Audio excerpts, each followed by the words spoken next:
The Rundown, Part 11, a Farlost story by John Miro. Twilight fell upon the darkening road. I found myself again alone. Street lights went out by one, by two, by three. Now reveled in the shadows that had grown. Yes, I reveled in the darkness I had known.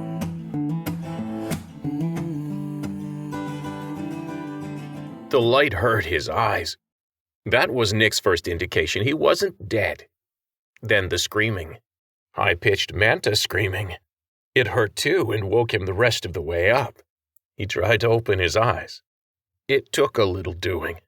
"He destroyed an entire cargo hauler, Captain Yates. Knocked it right out of the sky. Does your man even care? He could have hurt or killed people when that ship went down. Have you any idea how much it's going to cost to reimburse Underwood Industries for that hauler? And let me assure you, Bennett, Underwood will get his money out of the city." "Logs show the hauler was empty, Councillor Cree. 0 loss of life, sir. And it was flying on autopilot, slaved to a hijacker who killed one of my men and freed Roland Bird. And hell, even they survived, and may I add, the hauler was still firing on the pier, actively trying to murder Inspector Usher when he neutralized, the councillor almost chirped. Your man rammed a police cruiser into a billion-loo cargo hauler and destroyed it." Nick finally succeeded in rolling an eyelid back just in time to see the councillor for the Pier District floating in Captain Yates's face, spit flying like a drill inspector roaring at a raw recruit. "I want his cruiser impounded and a full internal review of his actions." "Willer is his personal craft, sir, left to Usher by his father. It has protected status, grandfathered into military for service during the Civil War, which is why he flies it as his cruiser. We're lucky to have Willer, and we're lucky to have Usher. There is abundant evidence that the ramming was a defensive act, and I won't seize it, nor will I open a review of Usher's actions." If Nick didn't hurt all over right then, he might have chuckled at the sight of Councillor Cree, a tiny, bony creature even for a manta with ballast sacks all over his kite-shaped body, facing off against Nicodemus's boss, Captain Yates, a sentient topping 6 feet. Cree had blue-gray skin, mottled all over by brown spots, very close in fact to Yates's light brown skin tone. The manta councillor was rail-thin everywhere but his well-padded belly, sagging below his floating form. He looked ridiculous challenging Yates, who'd kept the frame of a riot officer despite his years in administration. Except he wasn't ridiculous. He was a politician. And none of those physical disparities stopped the spotted old councillor from tearing his captain a new one. He had no way of knowing what that hijacked ship was hauling, or that all the wreckage would fly away from the wall. Sheer luck! He could have put the pier out of commission for weeks. Nick was in a hospital bed. He could tell by the beeps, the smell, the patches and cuffs wrapped around his body beneath scratchy industrial sheets, and by what he was certain were some pretty choice meds, keeping what should have been a mountain of pain from landing on him. Captain Yates coughed. "My inspector destroyed a pirate vessel in commission of an attack that had already taken 1 life. If the attack had continued, that could have damaged the pier, and Lochlaw's economic independence along with it," Captain Yates ground out in a carefully neutral tone. "Sir," he added with a curt tip of his chin that could have been respectful or scornful, depending on the recipient's frame of mind. "Don't try to spin the narrative to save your inspector's ass," Councillor Cree roared. "Oh, those aren't my words, Councillor," Yates said, a small smile growing on his face. With a wave, he conjured up a hollow he'd obviously prepared in advance, and the breathless replay of a much more photogenic manta news reporter filled the room.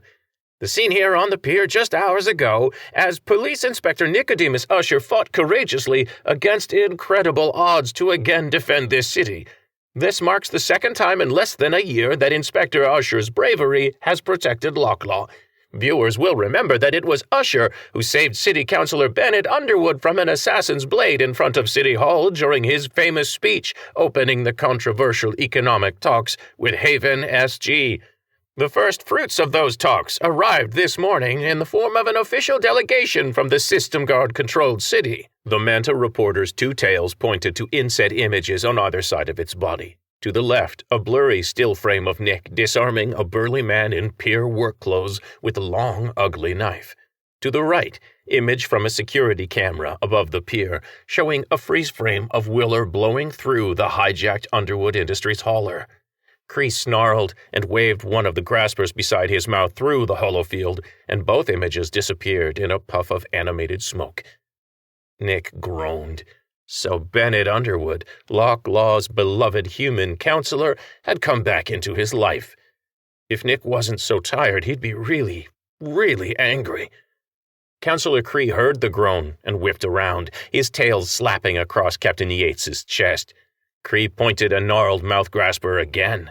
"You're twice lucky, Inspector. Bennett Underwood made you his pet for saving his life, and now this? If it wasn't for the media somehow getting their hands on confidential city recordings and twisting the facts?" The counselor stared back at Yates for a moment, then returned his glare to Usher. "I'd be melting your badge for slag." He whipped around and flew for the door. "Bennett may be a counselor now, but he won't be around to protect you forever, Usher. People will see him for the System Guard sympathizer he is soon enough, and you can be sure I'll be on top of you the next time you take the law into your own hands." The old Manta spun again in the doorway, tails twirling dramatically. "I'm on record as being against a single System Guard boot setting foot in Locklaw, Yates, but what happens now is all on your head," he warned. "If you keep Usher on this and anything happens to his new partner, well, I won't lose any sleep, but you'll lose a great deal. I'll see to it personally." With his ominous threat delivered, Kree swooped out the door. Nick and Captain Yates watched an orderly on the other side of the room's window yelp and jump out of the counselor's way. The clatter of falling medical instruments followed in the counselor's wake. Nick heard Captain Yates mutter something under his breath that sounded a lot like "corrupt pier rat," as he was struggling to prop himself up on his elbows in the bed. Yates walked over to Nick's bedside. "Son, you make enemies like nobody's business." Nick nodded, not particularly enjoying the way everything wobbled in his field of vision. "Thank you, Captain." Yates grinned. "For not firing your ass like the good counselor wanted? Can't fire a hero. The media would pay too much attention." "No, sir. I mean for having that media report queued up and ready." Nick looked up, breathing regularly and counting the aches. "How did you know?" "Kree's on the warpath, and you were a convenient kicking post in his way." Yates sighed. "Ever since that thing with Underwood, important people have been paying attention to you, Usher. Too much attention as far as I'm concerned. I've seen good cops sacrificed before. Luckily, the reporters keep your face out of the media, except for that blurry hero pose when you saved Underwood and that baby-face graduation photo from the police academy, so you can still get some good work done for me." Yates's jaw clenched defiantly. "You're a good officer. You care, you work hard, and your instincts are good. I put all of that on the scale against any politician, and I know where I stand." The look melted into something gentler. Nick knew where the older cop's thoughts had gone. Before he could even begin his condolences, the image of Pesh's ruined body, sprayed all over Willer's insides, filled Nick's mind. "There's nothing you could do," Yates said. "It's down to that tough ship your father left you, that and a miracle that you even survived out there." Nick pushed Pesh to the back of his mind. He had to function now. He could grieve later. His stomach dropped. Where were his clothes and things? He pulled himself up to sitting. He felt a little tingle in his right shoulder and pulled his hand out from under the sheets. There was a silver exoskeleton fused through the skin of his forearm. Sitting up, he traced the metal over his elbow, up his shoulder, and into his collarbone. Yates gestured at it. "Docs say you're lucky to have the arm. You'll have to wear that exo brace a few days while the machines polish you up inside, but you're fit for duty." Nick peered past his elbow and saw his clothes folded on the stand beside the bed. His ID, police lanyard, and holstered weapon were beside them. Where was the... He breathed a sigh of relief when he saw the thin silver chain of his necklace hanging out over one hemmed leg of his pants. There was a skittering at the door. Yates automatically took a step back, and a moment later a horde of insects swarmed up the bed. "Fit for duty might be a stretch, Captain, Inspector," the cloud of insects said in a passable imitation of English, given the voice was manufactured from hundreds of hissing thoraxes, papery wings, and rubbing legs. "I'd recommend you take a break from windsurfing outside the city for a few days." Nick kept himself still while the jurd nurse surrounded his injured wrist. He made himself watch as tiny proboscis and mandibles nipped and tucked, recorded his heart rate, and did whatever other tests they could do. Even watchful for it, he had no idea which of the jurd's hive bodies had stung him, but then felt liquid warmth and comfort float up his arm. "When can I leave?" Nick asked, amazed as always, being up close and personal with the thousands of insect bodies that made up a jurd sentient. Most of its tiny component bugs were painted blue and white, the universal colors of medical intervention across Farlost. He looked over the side of the bed and saw several larger, crab-shaped alien insectoids disconnecting tubes and wires that disappeared under the sheets. "Whenever you like," the eerie chorus of hissing, vibrating, and rubbing body parts said, the tone conveying good humor. "It's not like we had to bring you back from the dead or anything." A small black body with a glowing rear end hovered in front of his face. "We would have, though," the voice came again from all around the room before descending into an imitation of a whisper. "We voted for Underwood, and our progenitor works on the pier. Thank you for your service, Inspector Usher." With that, the tide of insects washed off the bed. Nick leaned to the side, the pain in his head already easing, thanks to whatever the jurd nurse had slipped him. Nick swung his legs around to the side of the bed, reddening a little as he realized there were still parts that needed disconnecting from his privates. Mercifully, Yates turned away and looked out the window. "Thank you for keeping me on this, Captain," Nick said as he performed a particularly sensitive undocking maneuver beneath the sheets. "There's a man down," murmured Yates. "No question about it." Nick's body began to sing with energy, just at the right time to distract Nick from Yates's wordless salute to Pesh. He stood, collecting his boxers from the stand beside his bed and stepping into them. "I'm assuming the pier's still locked down." Yates nodded, turning and handing Nick the rest of his clothes. "It's been almost 2 hours now. I've got unions, politicians, businessmen screaming for my head, so I'll have to open them soon. But we've got enough boots on the ground to keep the net tight now.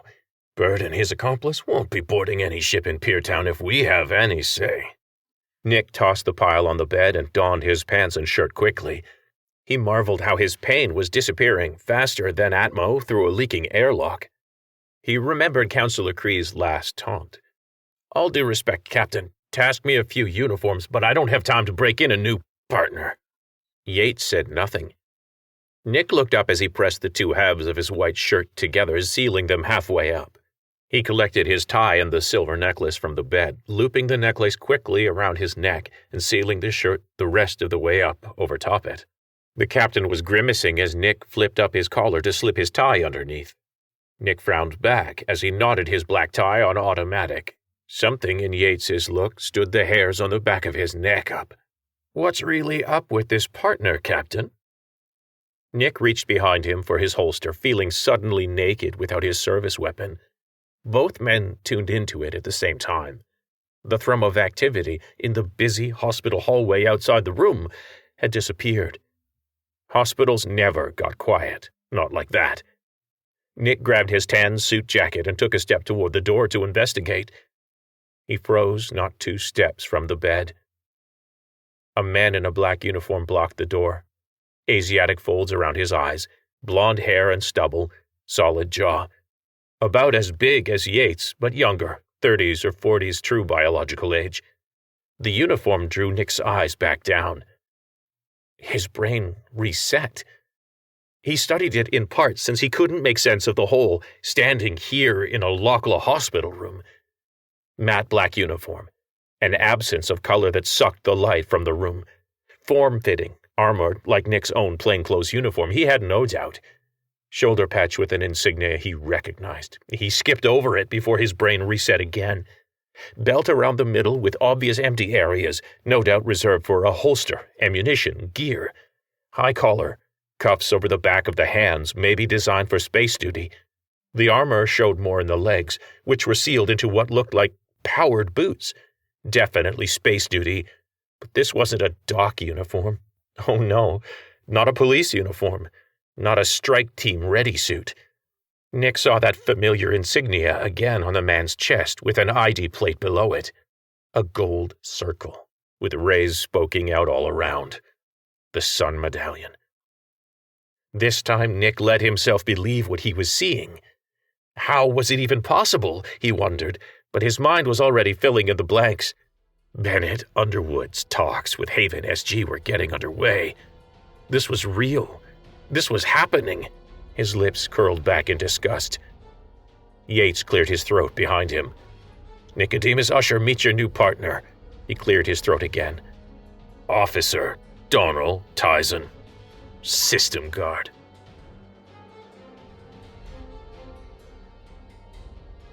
You have been listening to The Rundown, a Farlost story, written by John Miro. Learn more at servingworlds.com. Opening music, Everything Is Not What It Appears, kindly provided by Nate Maingard at natemaingard.com. Closing music, Full On by Kevin MacLeod of Incompetech.com. If you like what you hear, you can become a patron and support more stories at patreon.com/servingworlds. Thanks for listening. See you next week.